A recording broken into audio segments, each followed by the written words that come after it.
Sentyabrın 23-də Prezident İlham Əliyev BMT-nin Nyu-Yorkdakı mənzil qərargahında Avropa Şurasının baş katibi Alan Berse ilə görüşüb. Avropa Şurasının baş katibi Ermənistanla Azərbaycan arasında əldə olunmuş nailiyyətlər münasibəti ilə dövlətimizin başçısına təbriklərini çatdırdı. Prezident İlham Əliyev təbriklərə görə minnətdarlığını bildirdi. Söhbət zamanı Vaşinqton görüşündə ATƏT-in Minsk qrupunun fəaliyyətinin dayandırılmasına, iki ölkə arasında münasibətlərin normallaşmasına dair sazişin paraflanmasına və Amerika Birləşmiş Ştatlarının prezidenti Donald Trumpın şahidliyi ilə imzalanmış Vaşinqton bəyannaməsinin əhəmiyyətinə toxunuldu. Bütün bunların regionda davamlı sülhün təmin olunması baxımından vacibliyi qeyd edildi. Alan Berse Avropa Şurasının regional sülh gündəliyini dəstəklədiyini vurğuladı.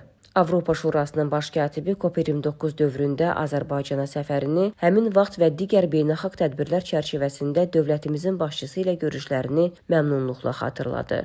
Görüşdə Azərbaycanla Avropa Şurası arasında əməkdaşlıq məsələlərinə dair fikir mübadiləsi aparıldı.